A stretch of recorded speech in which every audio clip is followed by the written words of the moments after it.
ગત તારીખ 15/4/2026ના રોજ કલ્યાણપુર પોલીસ સ્ટેશન વિસ્તારમાં દેવભૂમિ દ્વારકાની એલસીબી ટીમ દ્વારા એક ઈસમને પકડવામાં આવેલ હતો, જેનું નામ કિશન નટવરલાલ ઉર્ફે નટુભાઈ સોમૈયા છે.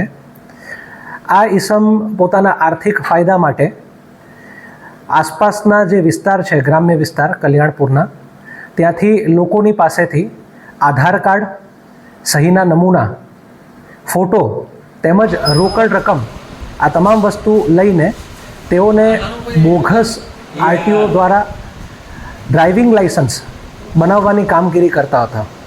આ વ્યક્તિની એમઓ આ પ્રમાણેની છે કે પોતે પોસ્ટ ઓફિસ સાથે લગત કામગીરીમાં જોડાયેલ છે અને આ કામગીરીમાં જોડાવાના કારણે તેઓ ઘણા બધા લોકો તથા વિસ્તારથી પરિચિત છે.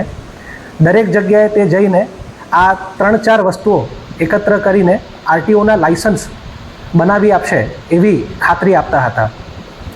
આ વસ્તુ ધ્યાને આવતા જ તેઓ ઉપર કલ્યાણપુર પોલીસ સ્ટેશનમાં લોકો તેમજ સરકારશ્રી સાથે ઠગાઈ તથા છેતરપિંડી આચરેલ હોય તે બાબતનો ગુનો દાખલ કરવામાં આવેલ છે.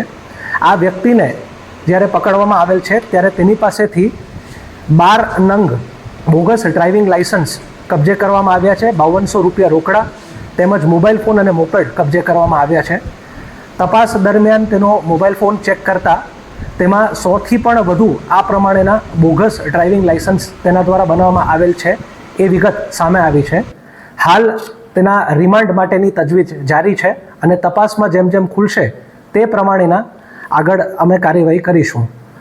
આમાં જાહેર જનતા જોગ એક સંદેશ છે કે જો તમે આ વ્યક્તિ કિશન નટવરલાલ ઉર્ફે નટુભાઈ સોમૈયા પાસે કોઈપણ પ્રકારે ડ્રાઇવિંગ લાઇસન્સ બનાવેલ હોય તો આપ તાત્કાલિક પોલીસ પાસે આવી પોલીસને આ કામમાં મદદરૂપ થઈ આ ઈસમને કાયદાકીય કાર્યવાહી થવામાં પોલીસની સાથ આપો.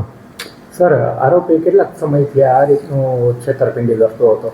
આરોપી લગભગ છેલ્લા 1.5 થી 2 વર્ષના સમયગાળામાં આ પ્રકારની કામગીરીમાં જોતરાયેલ હતા.